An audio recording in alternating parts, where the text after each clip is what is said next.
What are like three historic moments that you feel this was kind of like a change in time or a change of moment that also made even the UK Yeah. more important of an event, but also would like talk around the globe. I mean, there are a lot of moments, and sometimes you remember others. You know, I mean, over that many years, you know, there are a lot, but I guess the ones that stick in my mind are the main ones. The first time Crazy Legs walked on stage at the first Champs, and literally you were blinded by like photographers. It was just, it was really, really amazing to see that. It was because we had so much press at the event anyway. So the banks of photographers in the pit it was just insane. That was amazing. 96. First of all, thanks for everybody watching this video, also subscribing to the ProDanceTV channel. My name is Paul. I'm the channel owner of ProDanceTV.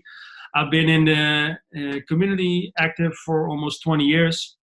And I think due to the recent happenings and the world is pretty much on the lockdown, there's no breaking events happening, and it's even unsure when the next events will happen. So with people staying at home, unable to travel, or even for some unable to train, I decided to start making this video series. As you can imagine, the pandemic is affecting on so many levels, also in the breaking community, from dancers to DJs to MCs and promoters. And I think this is the time for us to reflect, keep a positive state of mind, and never stop to look also for opportunities that we do have. And I think as most of us have been able to build something from nothing to something in the past, we know that this too shall pass. So hopefully this gives you some handles as well, how to keep moving forward and just look ahead. I'm glad today to introduce Hooch from the UK, my first guest here. I'll do a small introduction, as Hooch is for myself as a multi-skilled entrepreneur, mainly promoter and DJ, but I also know him as a consultant, a writer, retailer, and much more. And I think you pretty much played from all the underground warehouse parties to the world's biggest breaking events as well. And we're a founder of the UK Champs. Do I say that right like that, Hooch? I'll take any of the accolades. Yep, great. Nice one. So I mean, let's take it first to the Champs, right? Champs has been around for so many years. I think it even started around 96, if I'm correct. 96 was 96 was the first one. Yeah. Could you give us a brief like introduction on the reason why the Champs started as it was? Well, I used to have a funk club called Funkin' Pussy, which was basically the longest running funk club, I guess, in the UK. Ran every week, every Saturday, and it was really as a result of one day we had Melly Mel come down with Africa Islam to the club, and Iz was DJing and Mel was rapping, and some breakers came down with them. I think they were members of Zulu Nation, or they were affiliated to Zulu Nation. Anyhow, they came down and they were breaking, and it always, that stuck in my mind because it was a perfect fusion for what we were doing, which was much more on the sort of more funk stuff, and specifically P-funk and that kind of West Coast funk, but also a lot of JB and all that kind of stuff. Anyway, the dancers came down with them, and then again came down with Africa Bambata. And then there was just like this kind of like, well, you know, we always had some breakers in the house.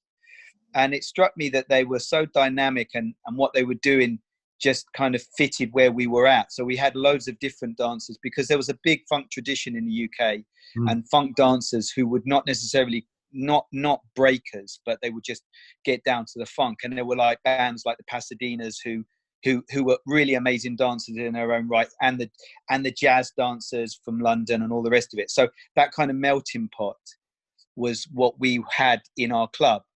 And then the breakers came down, and it was just something that was really nice and dynamic. And I was also promoting a lot of the funk acts like George Clinton, Bootsy Collins, and many more.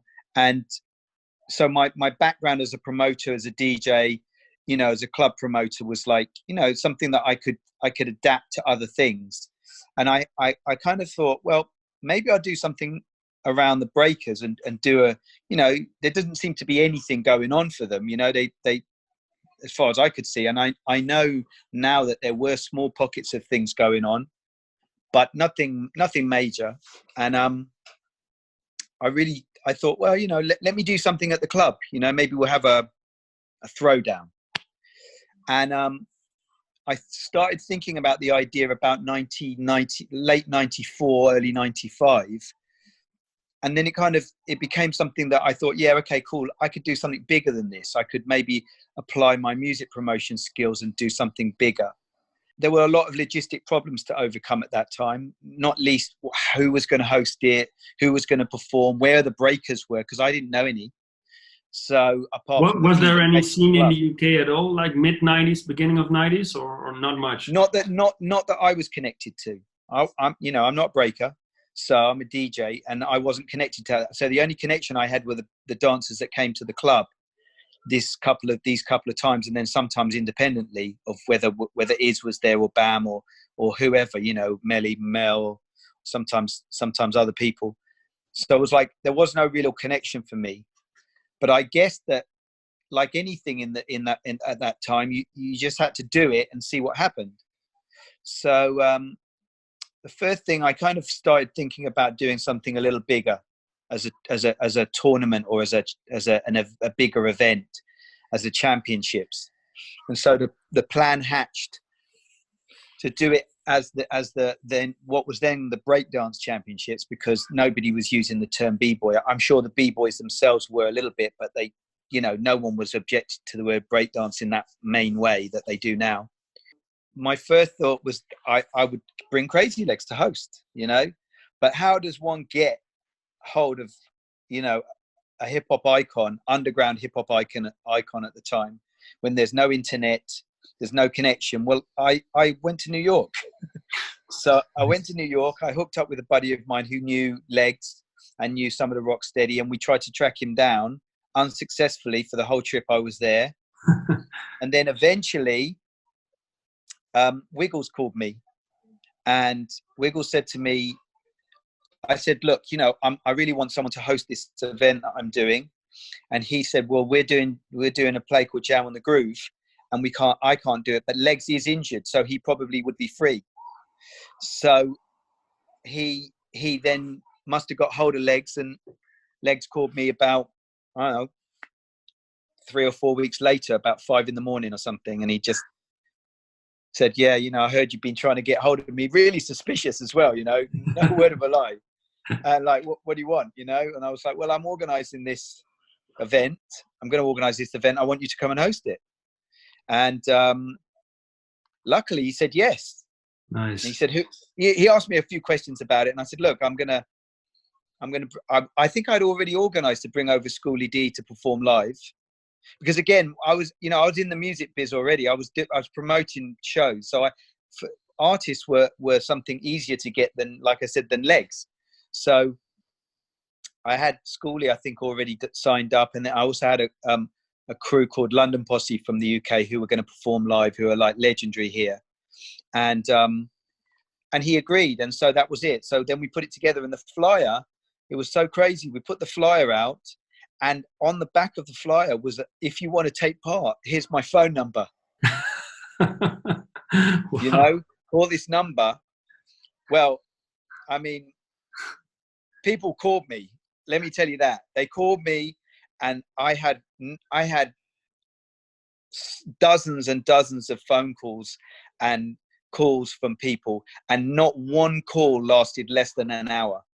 Wow. It was literally, are you serious about doing this? Why are you doing this? Do you know? And there was like these stories about, you know, what I would say were legitimate stories of like, listen, you know, we this is what we do, this is who we are, and we have been jerked, and we've been forgotten, and we've been this and that. There was a story on everything. And I kind of listened to it and thought, Jesus, what am I getting myself into? You know, I can call an agent and book an artist, no problem. You know, this is crazy. But it also intrigued me, and I was like, wow, okay. It was one of those things where I thought, well, yeah, you know, there's passion here. I respect that, but there were a lot of hard conversations, people that were not into it, and I guess for their own reasons. And and then we went to the venue, the Shepherd's Bush Empire, which is a really legendary venue here, holds about 2,000 people. And I've said this before, that they basically said, you know, looked at me like I was crazy, literally, like I was.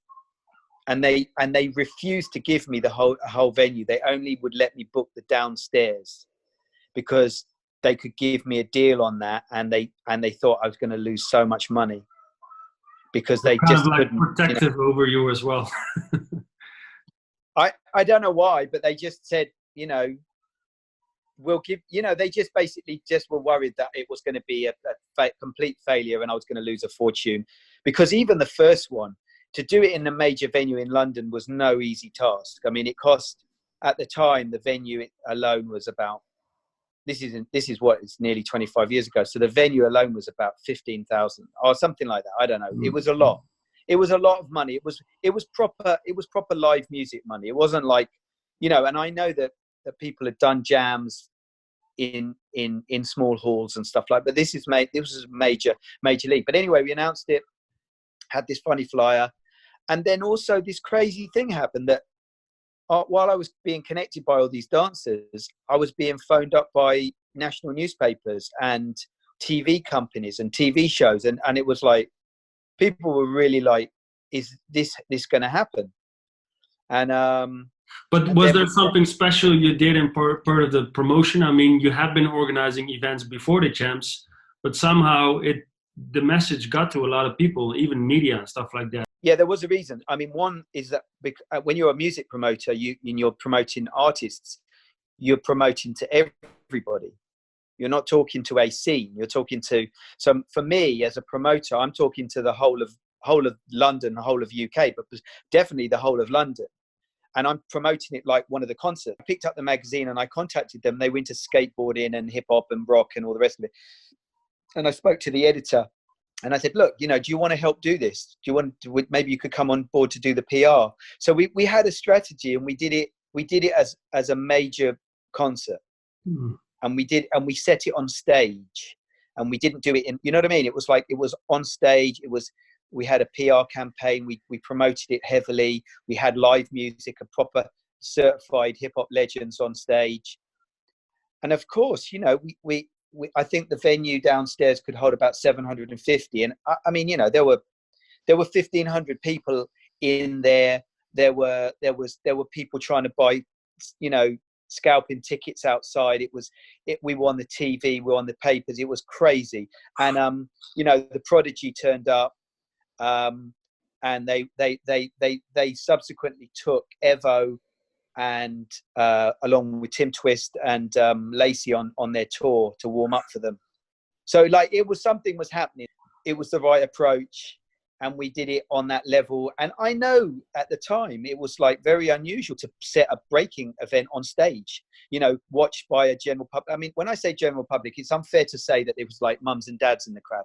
This was a proper hardcore club audience, hip hop heads packed. The same crew that would go to see Gangstar, or who would go and see whoever, you know, Wu-Tang, were in there.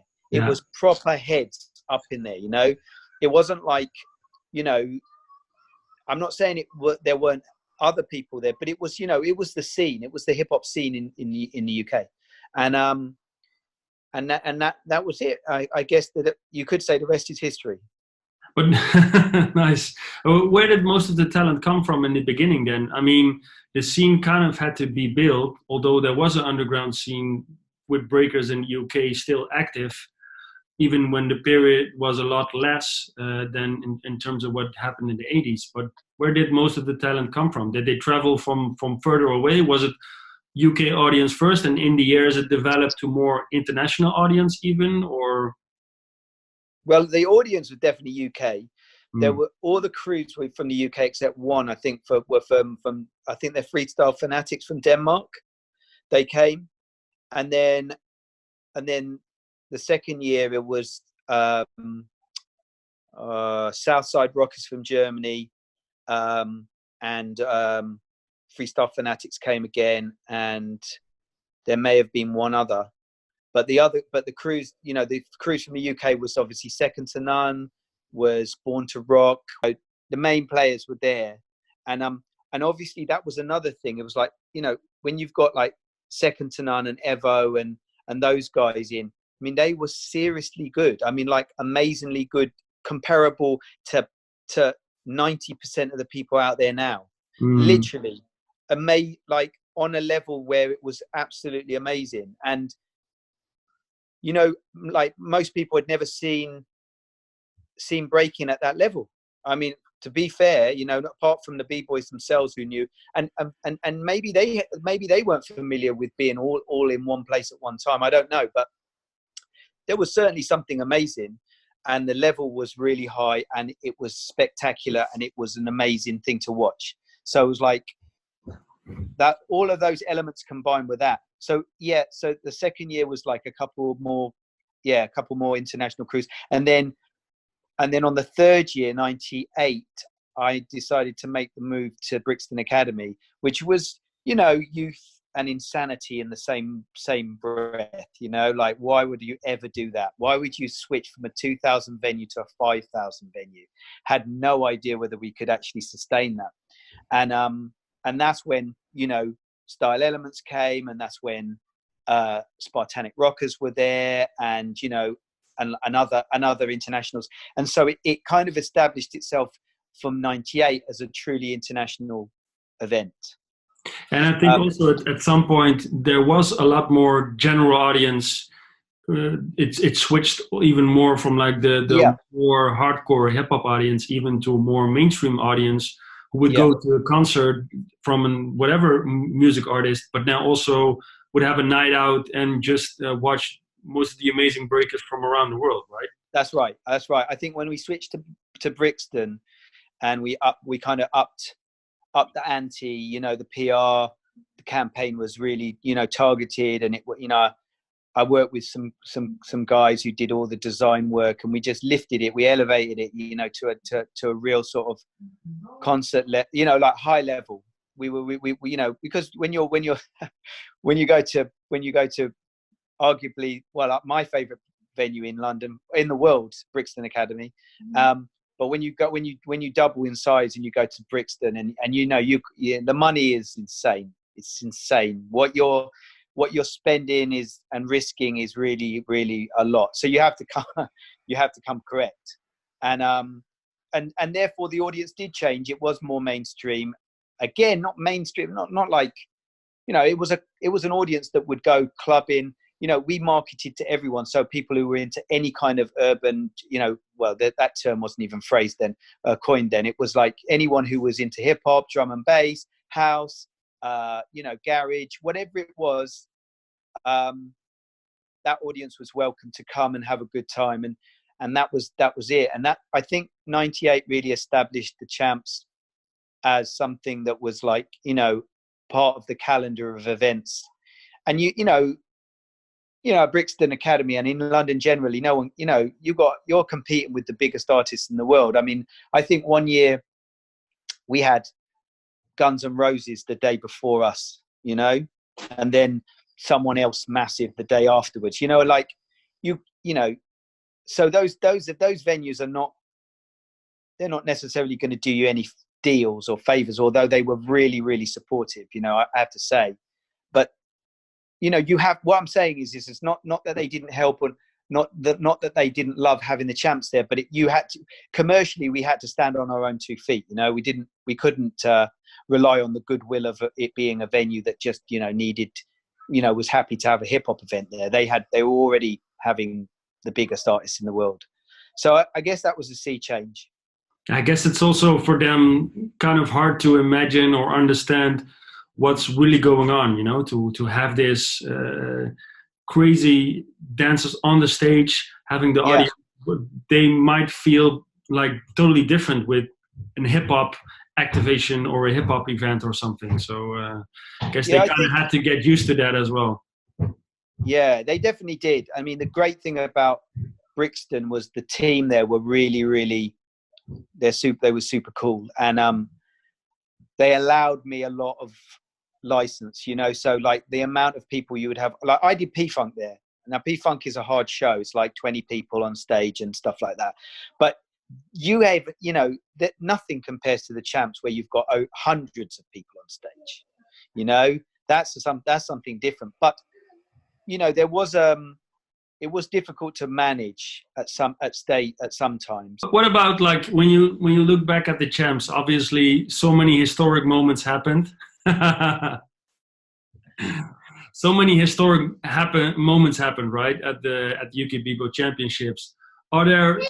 Let's try and get back to like three. Are there like three historic moments that you feel this was kind of like a change in time or a change of moment that also made even the UK more important of an event, but also would like talk around the globe? I mean, there are a lot of moments, and sometimes you remember others. You know, I mean, over that many years, you know, there are a lot, but I guess the ones that stick in my mind are the main ones. The first time Crazy Legs walked on stage at the first Champs, and literally you were blinded by like photographers. It was really, really amazing to see that. It was because we had so much press at the event anyway. So the banks of photographers in the pit it was just insane. That was amazing. 96. And then the next one I would say was 98, the first year at Brixton with the battle between Style Elements and Spartanic Rockers. That the Spartanic Rockers, 98 Spartanic Rockers versus Style Elements, when you had that that level of excitement within the audience and the roar of the Brixton crowds, it's something you just have to witness, you know. It was just game changing. It was like, okay, this is as good as Public Enemy here, you know. This is crazy. And that was really, really amazing. And then I would say in 2002 when Vagabonds battled the Koreans first year at Champs, and it was like nothing else. I mean, that battle was amazing. The Koreans were just so inventive, and I mean, and I remember people looking at it and just not being able to really assess what was going on. Was this breaking? You know, Hong Ten, who's now, you know, one of the legendary figures in the breaking scene, you know, people were questioning what he was doing. You know, I could see, you know, people were like, you know, okay, how do we judge this? I don't even think he was, you know, I think there was, you know, it was literally, well, what is this? Is this, of course, now we know he was the future, or they were the future. But that battle was amazing. And the Koreans kind of ignited it, took it to another level. I mean, the audience was going crazy at every move. And that year, I mean, by that stage, we were like, we could have sold out 2 days. Mm-hmm. You know, I think afterwards we did move to 2 days there, pretty much after that year, I think. But yeah, that was amazing. And I know that when they finished the battle, when they won the event, they literally left straight away. And the bus outside the venue, well, you know, Brixton, and it was totally surrounded by people banging, trying to get autographs. And, you know, it was nuts. So I'd say those three. Wow. Those three would That's be crazy. would be my magic moments. I can imagine. Like, as I can imagine, for a promoter to run such a big of an event, there are so many risks that you also take that you're not even sure of actually getting it through, right? Like, yeah.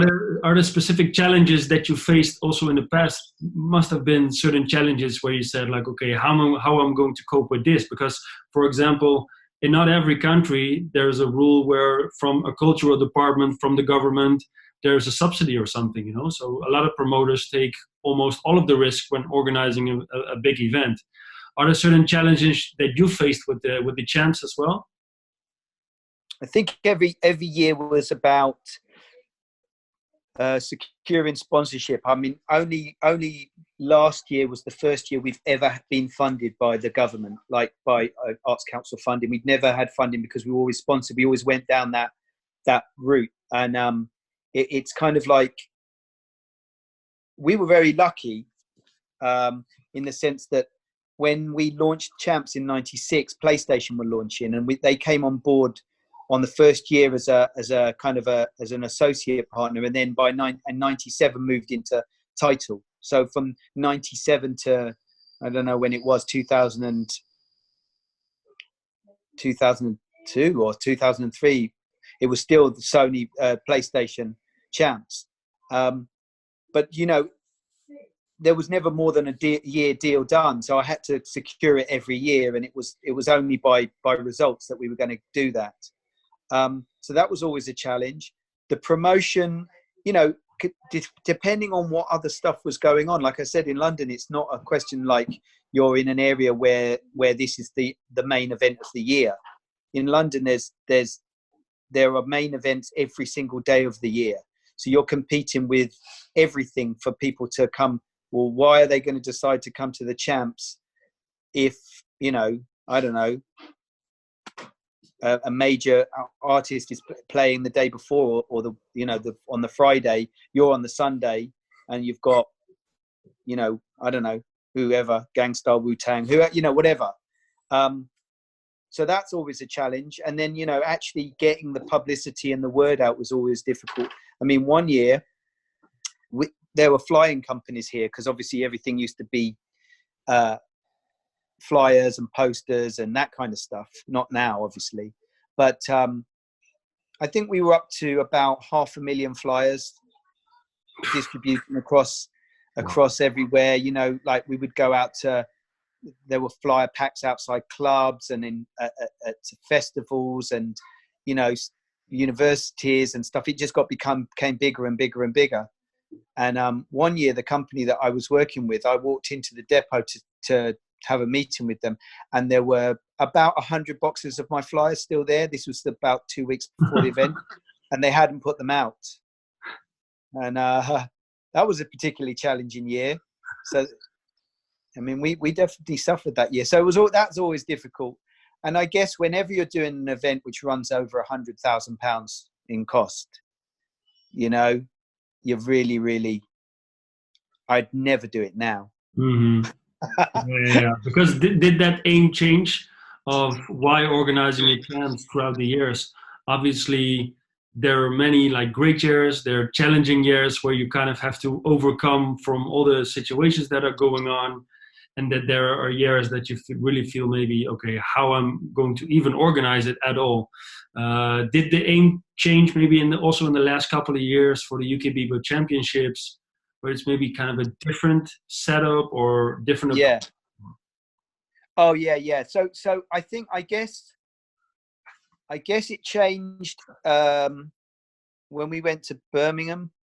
No, I think before then we were starting to do qualifiers, and the thing is, for the way I feel about it is that we built the Champs.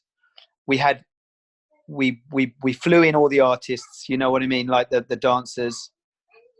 You know, when you're flying in, I mean, I think that, like I said, when you're flying in eight crews from around the world, and you've got them in hotels, and, you know, again, just going back to being in London, everything's more expensive. But flights, you know, from Korea, from USA, from all over the world, Japan, it costs so much money.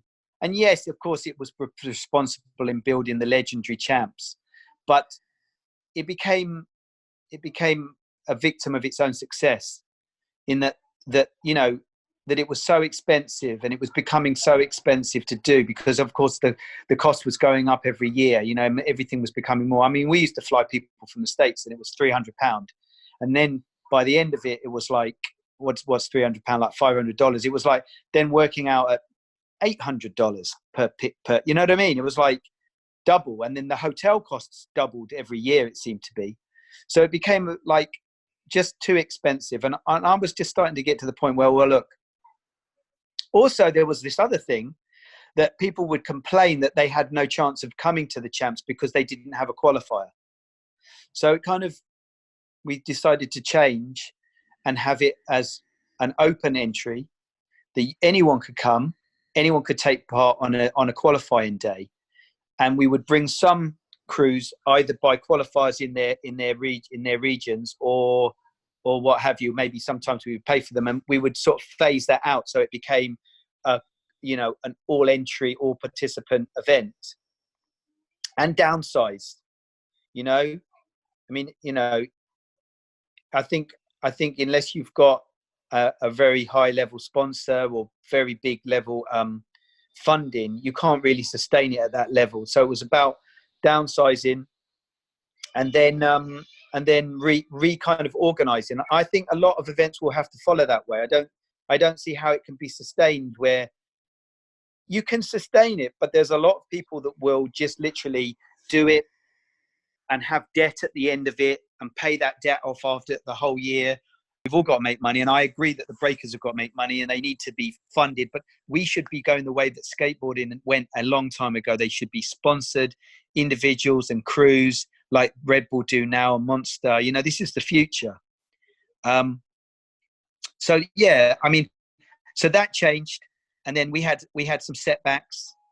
2017 was a setback where the sponsor pulled out at the last minute, or pulled out from their obligation, which meant that we went into the event as knowing that we're going to lose money, which was awful. And that was something that I just was like, okay, cool, that's it, I'm over, that's it, I'm out. And then I was kind of pulled back in by the promise of doing something in 2018, which didn't work out, and the funding dropped, and it was just, so 2 years of, it was 2 very difficult years. And then we returned in 2019, sustainable without any kind of backing, with a small risk. Well, not small, most people wouldn't do it, but a manageable risk, and it kind of worked out. And then, and it was an amazing event. It was all new school dancers, and it had a fresh feel to it, and I felt like we'd reignited the flame, and we were all good for this year. And then here we are in the coronavirus. Yeah, it's crazy times. Yeah, that brings you up to date, really. So there's a lot of twists and turns, and you'd expect it over 20, 25 years or whatever it is, Absolutely, man. I mean, and also for this year, it was actually supposed to happen this weekend. And that's right. Yeah. The 5th or 6th, yeah. Yeah, and that's crazy to imagine. Like normally in these days leading up to the event, leading up to the weekend, you would be doing so many different things. At what moment did you feel, okay, this is more serious than maybe most of the people are still thinking? I don't see it manageable for the champs to be done in the beginning of April. We need to at least postpone it to a later date and see how feasible it is at that moment. At what time did it came true? Well, it was interesting because obviously, first off, we were working on promoting the champs. That we were gearing up for that, and I get contacted by crews from all over the world, and so China had contacted me. We still have our last remaining qualifier in Japan, and there was this contact, and then all of a sudden that it started out in Asia, and so immediately there was, the China crew wasn't going to come, and then the Japanese were like, it's doubtful, and we were looking at, okay, cool, is that going to happen? And as it just progressed, I think, it just looked worrying. Like, again, if you're putting on an event where 50% of the participants and audience are from overseas, you don't want any obstacle in the way for them to come.